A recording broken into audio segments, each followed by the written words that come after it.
threats of violence have caused Washington officials to cancel a series of open houses to talk about wolves.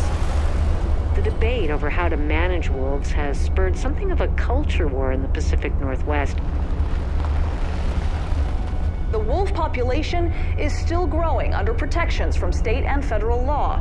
In the meantime, another number that is also growing is the number of conflicts with cattle, especially here in eastern Washington.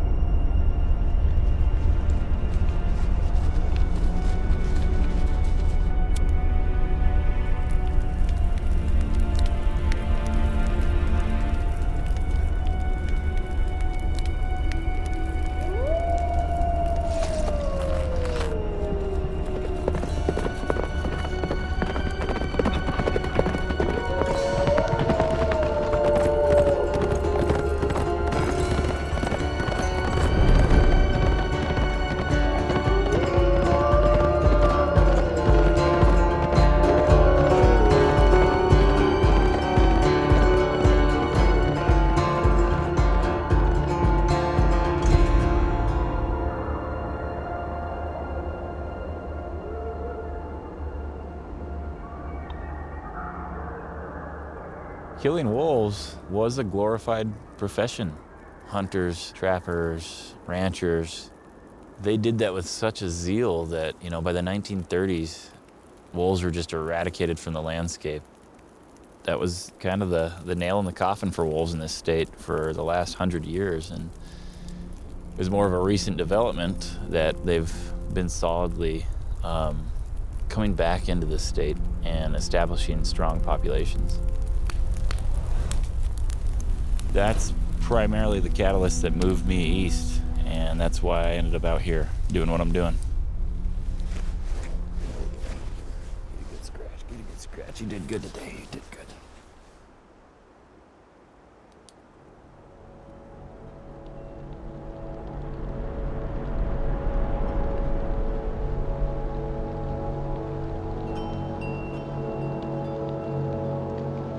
I'm a hunter and I'm a fisher, but more than anything, I'm a conservationist. I'm an activist who feels spiritually connected to the landscape. I was just so full of joy when I knew that wolves had returned at the cattle range. When I heard howling up there, which meant they were socializing, it was just wonderful. It just felt like this place is wild again. It's like it's returning. The landscape thrives on balance, and if you don't have predators, the balance is disrupted. There were some people that were really unhappy when wolves rebounded here. Some ranchers, I wouldn't say even the majority of them, just some ranchers raised a lot of stink about it.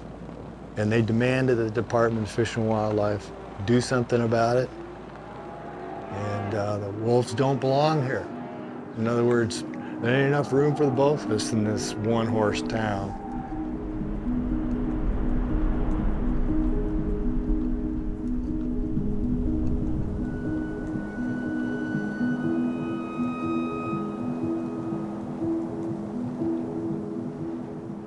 Were driven out of this region in the 1930s by homesteaders and ranchers. But it wasn't until Labor Day weekend of 2007 in this spot right here on the Diamond M Ranch that wolves returned, killing 2 calves, the first documented kill in Washington in decades.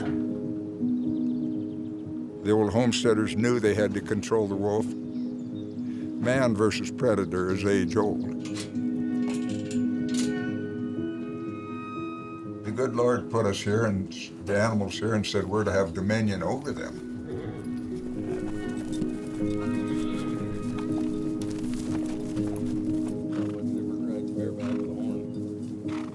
2008 or 2009, we had our first confirmed kill. First one in the state of Washington since the mid-30s. And then basically every year since, it's kind of progressed worse. We know we've had 500 head killed by wolves in the last 10 years. Wolves generally attack on the back end of a calf. massive wolf bites here on both legs. They give them all this fancy title, but a wolf is a wolf. They're a killing machine. And if we were allowed to get a shot at them whenever we see them, cattlemen would be able to take care of their own problems.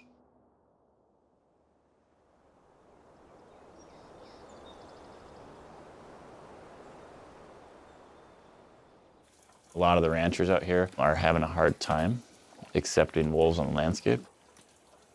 Can't have them out there eating my cows, so a box of bullets is what I know, and that's what my grandpa knew, and that's what I'm gonna do.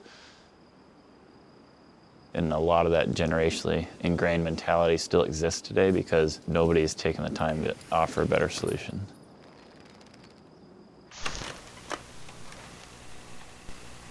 We're standing above a den right now. This is a Mexican gray wolf's den. There's one pup in here, and then there's 3 pups actually in here. All my 20s I spent working with wolves in captivity. What's gonna work? I'm trying to explain right.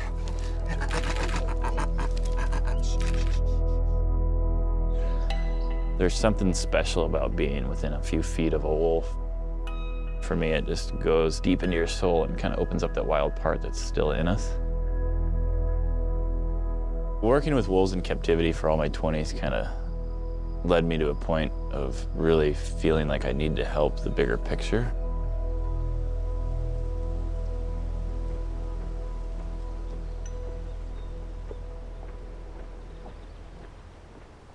So as a range rider, I work all year long to help prevent wolves from looking at cows as a food source. And cows are obviously an easy meal when they're out here and there's nobody watching after them. So the whole point of me being out here is to make sure that wolves never learn that behavior in the first place.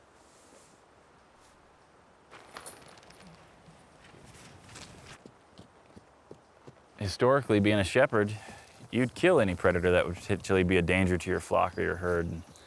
Now, as a range rider, I use only non-lethal mitigation methods to accomplish that same goal of keeping my herd and flock safe.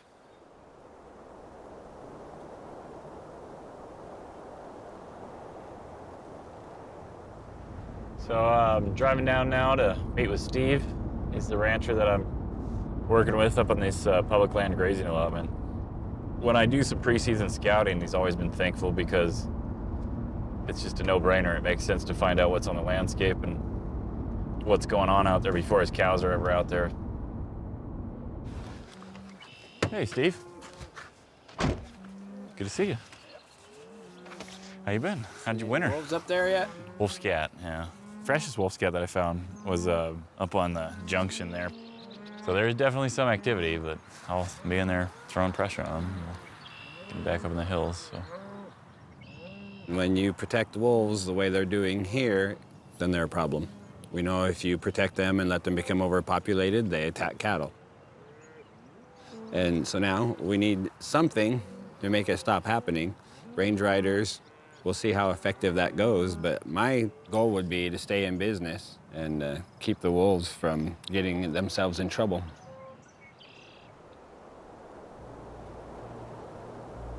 This is an issue that, if left to its own devices, those wolves will be gone. And Steve will no longer be a rancher out here. He has his whole culture here. This is, his whole family here. There's history here. My great-grandfather came in 1884 and homesteaded about a mile from here. Small ranches seldom last 4 generations. Knowing that my son admires what I do and is good at it, I see him in myself. It's a good feeling.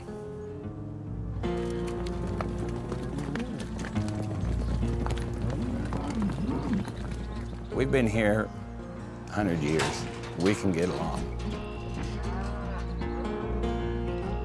Our beef feeds a lot of people, but will the economy allow us to maintain ownership and keep producing, or will we be crowded out?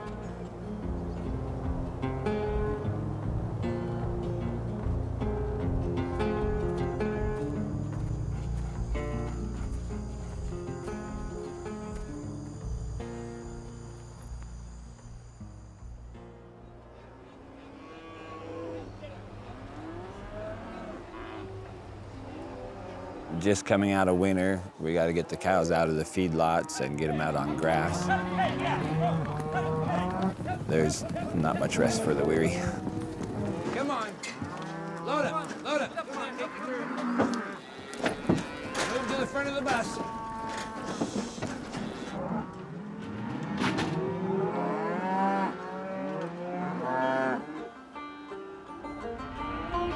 The main thing that keeps us in business are the Forest Service ranges. They'll spend from June 1st till October 1st up on National Forest. They're starting to think that the cows are too detrimental. They're having too hard of an impact on the land for all these endangered species that they want to establish up here. The bull trout habitat and the grizzly bear habitat and the caribou and the wolves. If they close the range, they're closing my ranch.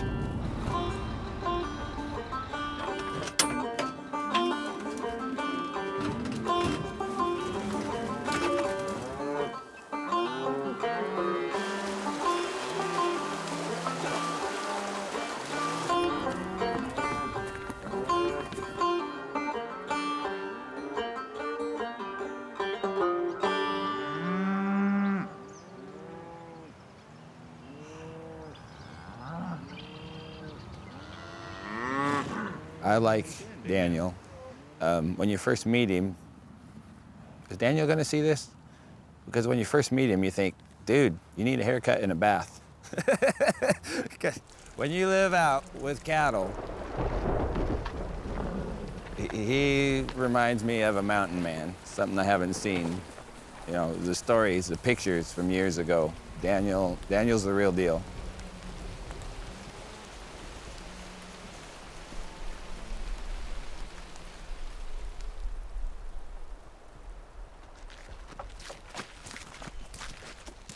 Wolves by nature are very elusive animals. Typically, you don't see them out in the wild. Tracks and scat and other forms of sign are my main forms of interaction with these animals. This scat's comprised of wild deer hair, so what that means to me is that they're actually living like wolves should, eating wild prey. So wolves are watching my every move, so that's kind of the importance of being out here on a constant basis. Make sure that human presence is always there. And by doing that, I disrupt their behavior. I make it uncomfortable for them to travel these roads at night or to go inside cattle-rich areas.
When I came up 10 years ago, becoming the first contracted range rider in the state of Washington, it was never motivated by money. And it's never been able to be about money. To do this right, you have to really dump a lot of resources into it. Not just your time, not just your energy, but a lot of monetary resources go into this. And the funding is so irregular usually. I just don't know if I have a job every winter, basically. I have to struggle to try and make sure that the animals that I ask to come out here are fed. I need to always prove the efficacy of my work and to show that this is needed and to talk to nonprofits to try and solicit funding from them.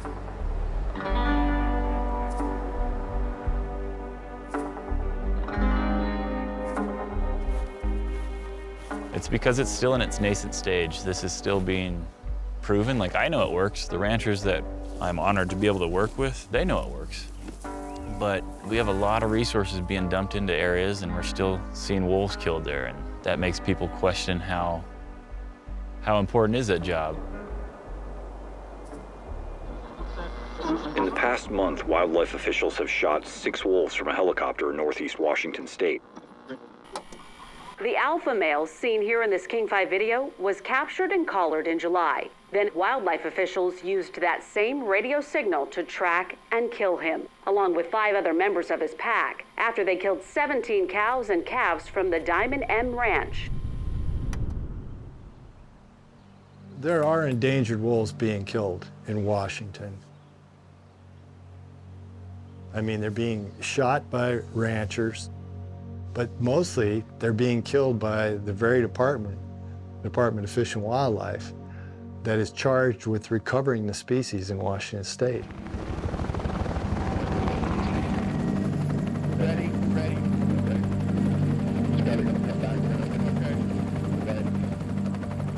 I mean, after they have spent all the taxpayer money to collar them,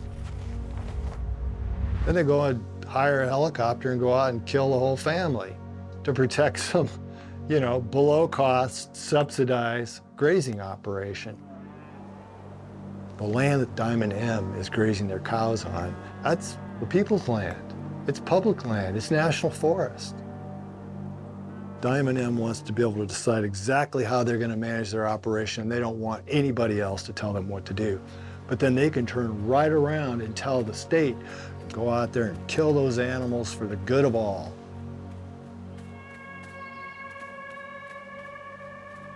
Wolves are very dangerous, especially right now where they have no fear of man. When I was a little kid, I could walk anywhere I wanted around here. Now I don't really want my kids or my wife walking around here at all. I mean, it's a very real threat.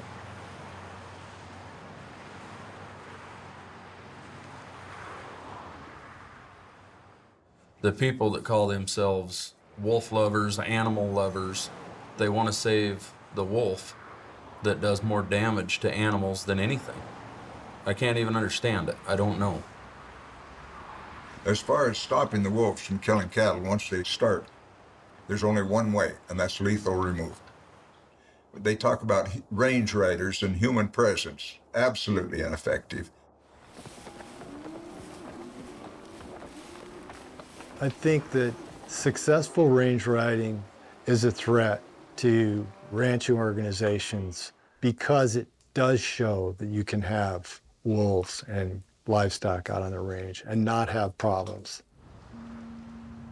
They don't want coexistence. They want those carnivores gone.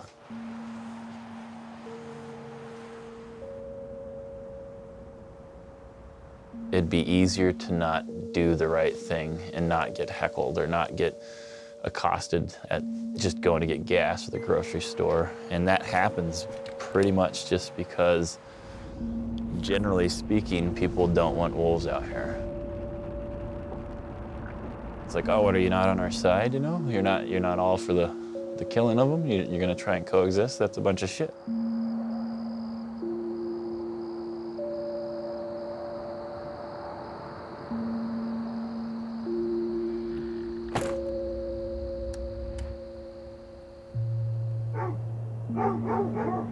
I mean, I've had people drive up to my camp that I'm pretty sure knew I was a range rider, and they were going to do something at 3 a.m. until I walked out there with my boxers and a gun in my hand.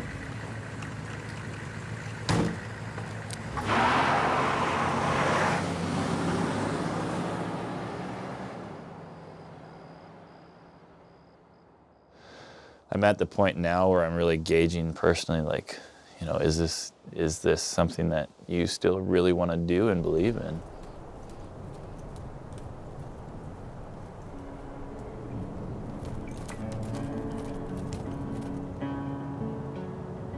Daniel Curry is one of the best range riders that I've ever met.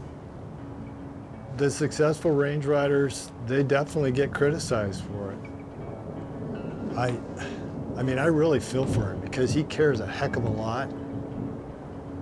And I think that's an essential part of being a good range rider, is you have to care about wolves too.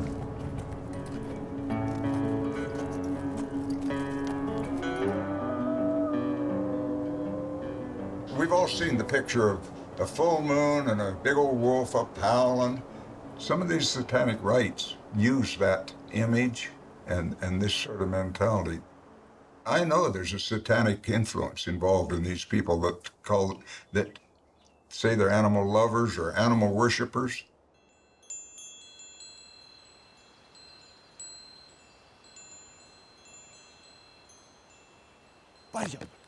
Oh, good boy. Good boy. Good boy. Oh, yeah. Where's your buddy, huh? Growing up, it was kind of a difficult time for myself and just my family. It was, you know, we grew up pretty poor, pretty dirt poor, so that was part of it. And, you know, single mom, she had to work a job and she was raising 2 kids.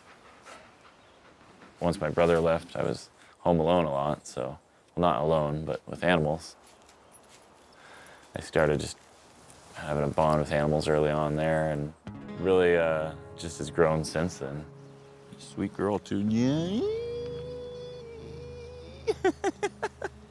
Almost all the horses that are here on this property that work with me and that are part of my family have been saved from slaughter.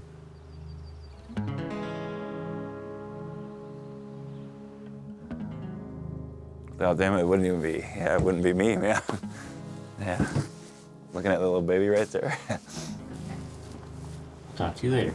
You listen to your mom. Then you listen to your mom.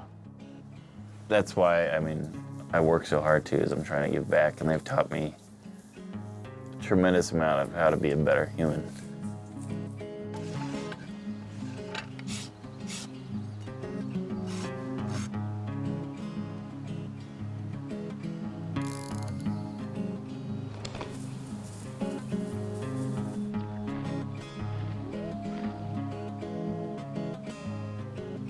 I just heard a wolf howl.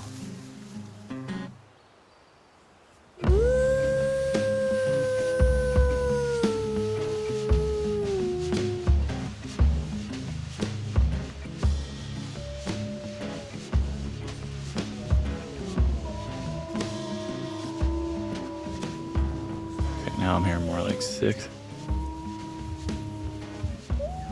Right in that tree line. We're surrounded by wolves right now. Actually. Wow, that's amazing. Kind of want to go see them though, so we're gonna go towards them.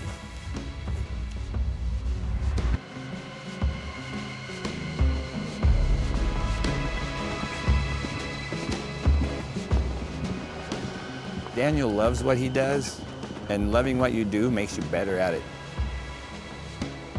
It's one thing to love the idea of range riding and getting out and seeing the cows. It's something else to actually love the job of intervening with wolves and cattle. He follows the cattle, follows the wolves, and he makes a buffer between them.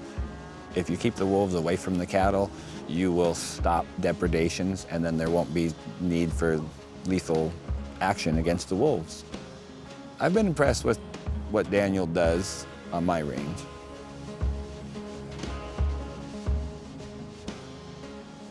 The thing that worries me about the wolves is that they're coming to the conclusion that the wolves are more important than the cattle, and I don't have another place to put my cattle. So if the politics go that way and they remove the cattle from these national forest ranges, that hurts me. So I'm more scared of that than I am actually the wolves killing them.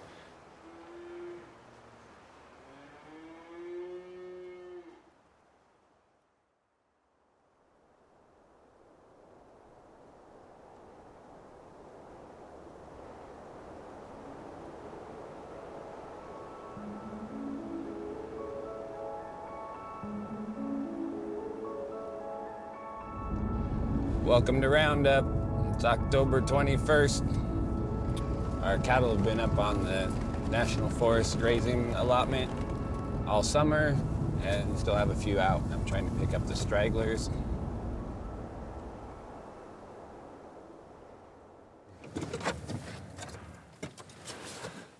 There we go. It's hard to get out of a warm truck sometimes.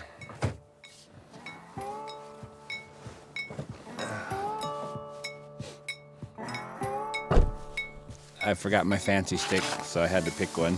It's important to pick a good one. I tried it. Hey, look at that. We're gonna have good luck today. You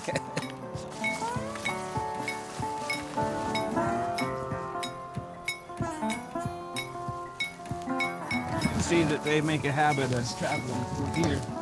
Sometimes it works to call them. You can make fun of this. Come, boss! Come on! We lucked out this morning. The bull is right in the middle, just over that little hump. 90% of the job is finding him. Now that I found him, I'm pretty sure I'll bring him home today.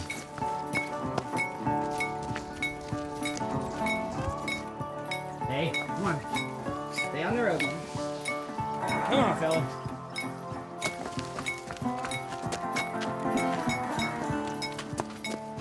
The success of the day right there.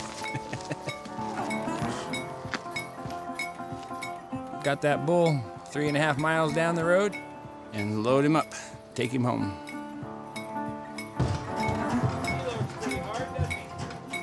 End of roundup. Calling that one a win.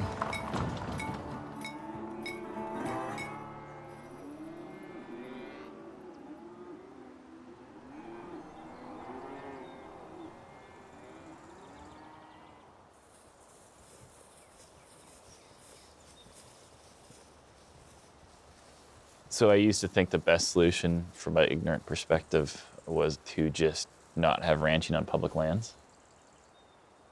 I mean, I moved up here for that love and that fondness of wolves. And beyond fondness, I mean, it's a connection that I can't even really put into words. And now I have connection with the ranching community out here. I had never, shook hands with the rancher. I'd never watched how hard of the work they do. I never had known a family like I've known now. And it's a connection that we're lacking in so many ways. You can see it all over the world. The wars that we fight, the way that we lump each other into categories, when we can maybe stop looking at each other as like maybe Democrats and Republicans and find the common ground that we tend to not look at. Because I think sometimes we're afraid that if we admit that there's another way or that you don't have to look at life in the way that you have been, that it's a failure, and it's not for me at least.